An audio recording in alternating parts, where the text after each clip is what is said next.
Bonjour à tous, c'est Alexis Corbière. Je vous parle en direct de l'Assemblée nationale à côté de cette magnifique Marianne dans une des salles à la sortie de l'hémicycle. Je vais aujourd'hui faire cet édito sur le projet de loi actuellement débattu à l'Assemblée nationale, dit respect des principes républicains, qui est appelé communément le projet de loi sur le séparatisme. Vous savez, ce mot que le président de la République a mis dans le débat depuis quelque temps pour qualifier ceux qui attaqueraient en quelque sorte la France, ceux qui seraient le terreau des terroristes qui ont endeuillé notre pays. Il y avait eu le discours des Mureaux, vous vous en souvenez sans doute, beaucoup de sujets avaient été abordés, puis progressivement on est arrivé à un texte de 51 articles qui aborde beaucoup de sujets, et on en discute depuis lundi, on en parlera la semaine prochaine. Alors, quelle est notre position sur ce texte ? C'est un texte qui se prétend de réaffirmation républicaine, qui se prétend de réaffirmation laïque. Et déjà, l'intervention que nous avons faite à l'occasion de l'ouverture du débat, Jean-Luc Mélenchon et moi-même, a été de dire quels sont ces principes républicains. Les principes républicains, c'est la devise républicaine, liberté, égalité, fraternité, ce triptyque, ces trois marches du perron suprême, comme disait Victor Hugo dans une formule très, très belle, très lyrique.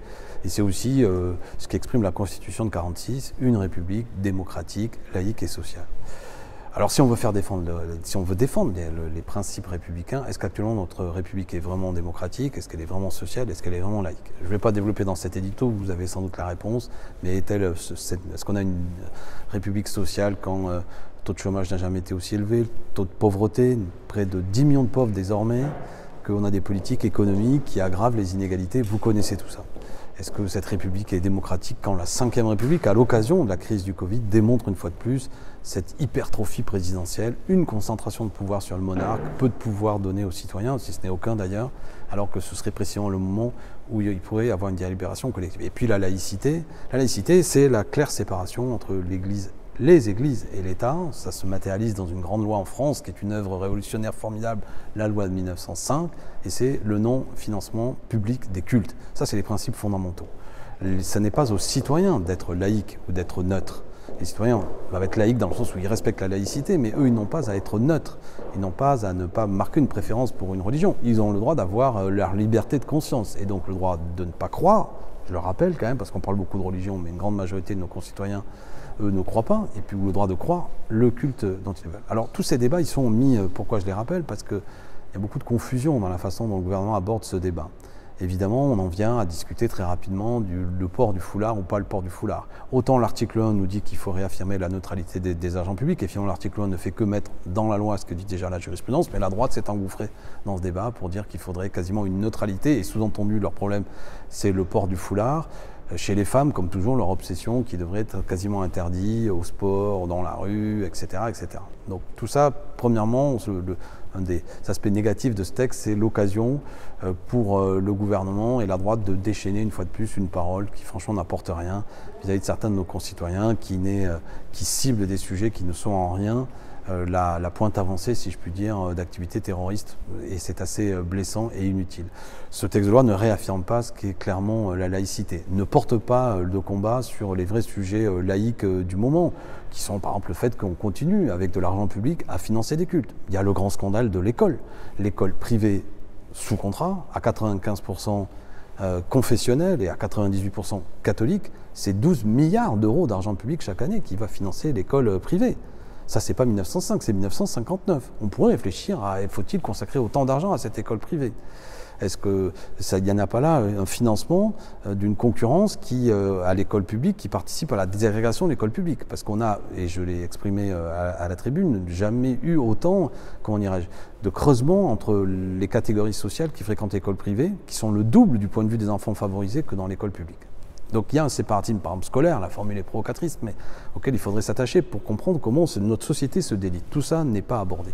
Il y a un contrat d'engagement républicain, et à l'heure où je parle, c'est cela dont nous parlons, qui va demander à toutes les associations cet engagement assez fumeux, rappel de la loi en vérité, on pourrait presque ne pas s'y opposer, mais on se demande pour quelle raison toutes les associations devraient prêter cet engagement, parce que les associations ne posent pas de problème dans leur immense majorité. Il y a des formules bizarres dans ce contrat d'engagement républicain qui dit qu'il ne faut pas qu'il y ait de prosélytisme abusif. Qui jugera que c'est abusif? Bon, ça ne règle rien. Et on voit bien que la cible n'est pas dite expressément, mais c'est surtout les associations animées par des gens de confession musulmane qui vont être particulièrement tracassées. Il est clair qu'il faut combattre l'obscurantisme, il faut combattre ceux qui s'organisent contre la République, il faut combattre ceux qui profitent d'une activité associative pour développer des valeurs anti-républicaines, anti-laïques, anti-féministes, etc., etc. Nous sommes tout à fait d'accord avec ça, mais la loi permet déjà de le faire. Bref, je pourrais continuer, chers amis, sur tout le texte. C'est un texte donc souvent d'affichage, comme je l'ai dit, et puis de fichage, c'est-à-dire d'affichage de choses, de décisions sur des sujets qui sont déjà interdits par la loi, sans s'interroger sur pourquoi on en vient toujours à des pratiques coutumières ici qui ne sont pas respectueuses des lois de la République. Et il faudrait donner des moyens à des associations qui font de la prévention, notamment dans la défense des femmes. Et puis après, il y a un esprit de fichage, c'est-à-dire de tracasserie administrative, de possibilité pour le préfet de dissoudre des associations, de possibilité pour le préfet de punir pour des raisons collectives pour la faute d'un seul. Et cela ne nous va pas. Nous, on n'est pas du pouvoir de justice. On est assez réticents à ce que le pouvoir administratif renforce ses pouvoirs. Bon, vous voyez compris la critique que nous portons à ce texte. Nous, les Insoumis, nous sommes des défenseurs de la laïcité. La laïcité, c'est le respect de la claire compréhension de ce qu'est la loi de 1905 et notamment de ces 2 premiers articles qui sont le noyau de sens de cette loi. Liberté de conscience et donc liberté de culte, séparation de l'Église et de l'État et pas de financement public. Eh bien, la République En Marche, dès qu'on lui dit qu'il faudrait que cette neutralité de la République, c'est aussi le fait que les élus n'aillent pas à des cérémonies religieuses, ils hurlent, et on a eu un débat, je ne sais pas si vous l'avez vu, vous le trouverez sur les réseaux, où certains élus sont venus dire qu'il était normal qu'ils participent à des cérémonies religieuses, à des messes, que même certains sont venus nous dire qu'ils organisaient des messes. Des élus sont venus dire dans l'hémicycle, oui, qu'ils organisaient des messes, et tout ça est parfaitement normal, et quand nous disons que ça n'est pas conforme à la compréhension que nous avons de la laïcité, nous nous sommes fait remettre dans les cordes. Nous demandons l'abrogation du concordat d'Alsace-Moselle. 60 millions d'euros d'argent public qui sont consacrés au financement des salaires des pasteurs, des rabbins, etc. Et ça, ce n'est pas une claire compréhension de la laïcité. Bref, le combat laïque reste à mener. C'est ce que la voix que nous portons dans ce débat là-dessus.